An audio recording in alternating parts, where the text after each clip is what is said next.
अस्सलाम वालेकुम दोस्तों, बकरा ईद गुज़र चुकी है। उसके बाद दोबारा आपका भाई एक्टिव हो चुका है और माज़रत चाहूँगा कि इस बीच में वीडियो काफ़ी दिनों से आपको नहीं मिली। 4-5 दिन बल्कि उससे ज़्यादा हो चुके हैं कि हमने कोई वीडियो नहीं बनाई, मार्केट को कवर नहीं किया।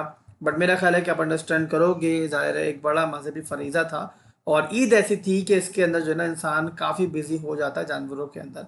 तो बहरहाल दोस्तों, यहाँ पर अब दोबारा से आपके सामने मौजूद और इंशाल्लाह कमिंग डेज़ में एक्टिव रहेंगे। अभी मार्केट में क्या चल रहा है तो उसको कवर करते हैं, अपना एक्सपर्ट ओपिनियन आपको देते हैं। बिटकॉइन आपको बताया मैंने 74,000 के करीब चल रहा है और ओवरऑल यहाँ मार्केट कुछ अलग कर भी नहीं रही। वैसे आपस की बात है, आप देख रहे हो कि बिटकॉइन जो है उसी रेंज में चल रहा है जहाँ पे लास्ट टाइम हमने इसको कवर किया था और ओवरऑल बताया था मैंने कि मार्केट के अंदर वीकनेस है और मुझे बिटकॉइन जो है वो 72,000 की रेंज में जाता हुआ दिख रहा है। उस बीच में एक अच्छी फंडामेंटल अपडेट आई थी और बिटकॉइन ने जंप भी दिया था। बट वहां पर भी मैंने कहा था कि आप लोगों ने जो है ना ये जहन में रखना है कि लास्ट हाई बड़ा इंपॉर्टेंट है। जब तक ये ब्रेक नहीं होता 78,000 का, यहाँ पर ओवर एक्साइटेड होने की जरूरत नहीं है। और आपके सामने है कि बिटकॉइन ऊपर जरूर गया बट जो अपना लास्ट हाई था उसको नहीं तोड़ पाया और वहां से रिजेक्ट हुआ। तो बहरहाल वही चल रहा है, वही हो रहा है जो हम एक्सपेक्ट कर रहे थे। और ये आपके सामने है कि जो सपोर्ट हमने मार्क की थी, बिटकॉइन जो है उसको ऑलरेडी रिटेस्ट कर चुका है।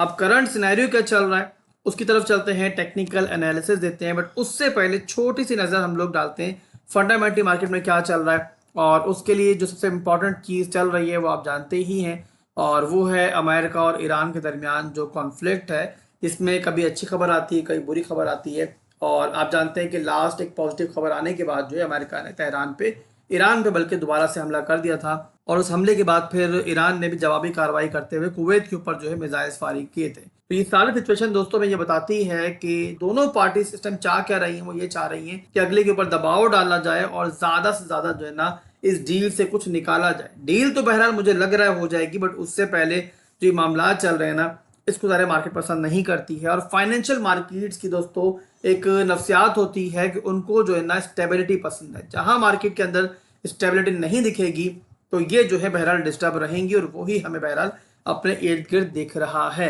इसके अलावा दोस्तों बड़ी जो दूसरी अपडेट है वो ये है कि भाई स्पॉट बिटकॉइन ETF से 10 दिन हो चुके हैं कि मुसलसल आउटफ्लो चल रहा है और एक रिकॉर्ड आउटफ्लो जो है हमें इन दिनों के दरमियान देखने को मिला है, जहां पे $3 बिलियन के लगभग जो पैसा है वो ETF मार्केट से गया है। और वहीं पर इथीरियम भी ब्लीड कर रहा है। इथीरियम बहरहाल टेक्निकली भी हमें जो है बेरिश ही दिख रहा है। मुसलसल मैं गाइड कर रहा हूँ उसके बारे में आपको, जब से उसने अपना क्लास टॉप बनाया है।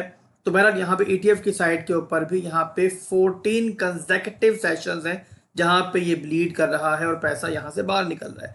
बट बहरहाल यहाँ पे दोस्तों इतना पैसा जब निकलता है तो उसके बाद एनालिस्ट जो यहाँ पर भी कह रहे हैं वो ये कह रहे हैं कि छोटी मोटी रिकवरी बहरहाल जो है हमें देखने को मिल सकती है। तो ये ओवरऑल दोस्तों यहाँ पर हमारी फंडामेंटल एक सिचुएशन है जो बता दी है मैंने आपको। इसके बाद चलते हैं दोस्तों यहाँ पे टेक्निकल्स की तरफ जल्दी से, और जो इंपॉर्टेंट चीज़ें हैं वहाँ पे कवर कर लेते हैं। BTC का चार्ट मैं ओपन करता हूँ और पहले आपको जल्दी से मैं मैक्रो का एनालिसिस देता हूँ। उसके लिए मैक्रो का चार्ट मैंने ओपन कर लिया। अब मैक्रो के अंदर दोस्तों मेरा ख्याल है मुझे रिपीट करने की शायद जरूरत भी नहीं है कि मैक्रो के अंदर जो है चार्ट नेगेटिव है और जो पंप आया था वो एक रिलीफ रैली मैं आपको शुरू से बोल रहा हूँ मुझे लग रही है। और यहाँ पर ओवर एक्साइड होने की कोई जरूरत नहीं थी। हमने इस पूरी रैली को एंजॉय किया, हमने लेवल टू लेवल ट्रेडिंग की। बट ओवरऑल हम ये जानते थे, हम मुसलसल आपको गाइड भी कर रहे थे कि आप भी यहाँ पे कोई बड़ी गलती ना करें कि यहाँ पर जो है ना मैक्रो के अंदर चीजें जो है अभी भी अच्छी नहीं है। इसी के साथ यहाँ पर जो है बेयर फ्लैग भी बन रहा था, वो भी स्टिल जो है वैलिड है। और बेयर फ्लैग के रेजिस्टेंस से ही हमें जो है रिजेक्शन देखने को मिली है इस बार भी।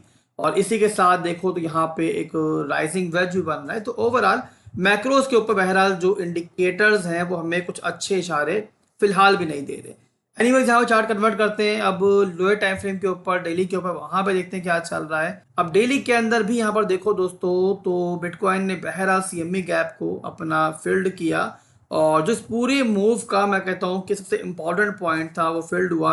और उसके बाद जो है एज एक्सपेक्टेड, जैसे आपको मैंने इस पॉइंट से गाइड किया था, अगर आप लोगों को याद है तो इस पॉइंट से मैंने गाइड किया था कि स्ट्रक्चर जो है ब्रेक हो चुका है। तो यहाँ पर अब जो है हम लोअर लोज लोअर हाई तरफ जा रहे हैं। 76K का लेवल हमने एक पहला बताया था और जिस टाइम 76 का लेवल टूटा तब बताया मैंने आपको कि अब 72 का लेवल भी जो है हमें देखने को मिलेगा।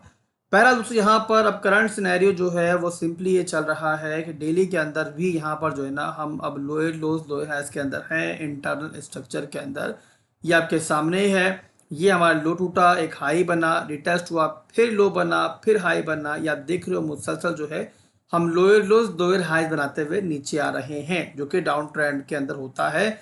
और अब यहाँ पर दोस्तों सबसे इंपॉर्टेंट पॉइंट को आप कह सकते हो कि बुल्स के लिए एक लास्ट डिफेंडिंग वॉल जो है उसको हमने अभी जो है रिटेस्ट किया है। अब ये एरिया दोस्तों जो हमारा है ना 72,000 का, ये सबसे इंपॉर्टेंट है।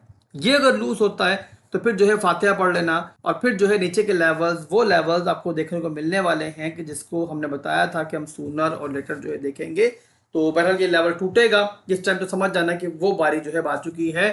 पर जब तक दायरे होल्ड है तो हम ये कह सकते हैं कि मार्केट जो है छोटा मोटा बाउंस ले सकती है। बट यहाँ पे छोटा मोटा बाउंस आ भी जाता है तो जब तक हमारा 78,000 का हाई नहीं टूटता ना, मार्केट को हम एक वीक सिचुएशन के अंदर ही कंसिडर करेंगे। इंटरनल स्ट्रक्चर भी हमारा नीचे की जानिब है, और ऊपर हमारा एक ट्रेंड लाइन भी है जो रेजिस्टेंस दे रहा है, आपको दिख रहा होगा।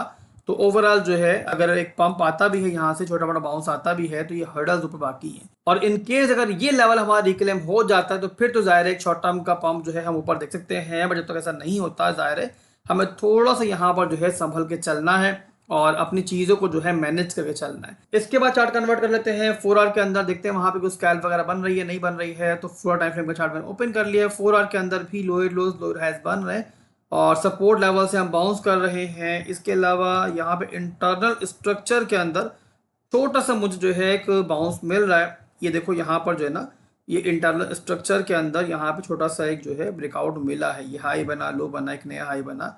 इसको 1 घंटे में देख लेते हैं तो ये आपके सामने। तो इस लिहाज से ये बाउंस जो मिल रहा है थोड़ा सा ऊपर मजीद जा सकता है। और ऊपर जो हमारी मेन हर्डल्स हैं इस पूरे मूव के लिए, जो मेन हमारे ट्रबल जोन्स हैं वो थोड़े से बड़े हैं। तो वो कौन से हैं? तो पहला तो है हमारे पास 75,400 का, और इसके अलावा जो मेन है वो बता दिया मैंने आपको कि आपका 77 से लेके तकरीबन यहाँ पे 78,000 का लेवल। तो बहरहाल यहाँ पे दोस्तों मार्केट अगर ऊपर आती है तो आपके जहन में रहना चाहिए कि डेली के अंदर जब तक ये लेवल हमारा दोबारा रिक्लेम नहीं होता तब तक जो है ना ओवरऑल जो चार्ट है वो पॉजिटिव नहीं होगा, और हम कह सकते हैं कि मार्केट में स्टिल जो है थोड़ी सी वीकनेस रहेगी। तो ये हो गया दोस्तों बिटकॉइन का चार्ट। इसके बाद इथीरियम को भी देख लेते हैं। इथीरियम को बहुत देर से बता रहा हूँ मैं आपको कि ये वीक दिख रहा है मुझे। जब ये पंप कर रहा तब भी बताया था मैंने आपको, और मुसलसल ही गाइड कर रहा हूँ मैं इसके बारे में। तो अभी भी यहाँ पे आपके सामने है। डेली के अंदर देखो तो एक बेयर फ्लैग बन रहा था, वो ब्रेक डाउन कर चुका है। डेली के अंदर भी लोअर लोज लोअर हाइज बन रहे हैं। 4 आवर टाइम फ्रेम के अंदर भी यहाँ पर देखो तो लोअर लोज लोअर हाइज ही बन रहे हैं। और यहाँ पे अगर मैं मेन हर्डल्स की बात करूँ जो अब बन चुके हैं इसके लिए, तो जो मेन हर्डल पॉइंट है वो 2150 का एरिया बन चुका है। तो ये मेन ट्रबल जोन इस टाइम इथीरियम के अंदर है, डेली के अंदर भी और 4 आवर के अंदर भी। यहीं पर जो हमारा बेयर फ्लैग है उसकी ट्रेंड लाइन की रेजिस्टेंस भी है जो कि पहले सपोर्ट थी। तो बहरहाल इथीरियम जो है अभी भी यहाँ पे मुझे कुछ खास नहीं दिख रहा। और बहरहाल यहाँ पे मिड टर्म के अंदर वैसे भी जो है ना इथीरियम के अंदर मैंने बताया था आपको कि हम जो है इसके लोज देखेंगे दोबारा से, और इसमें बाइंग अपॉर्चुनिटी जो है मिलने के हमें पूरे चांसेस हैं।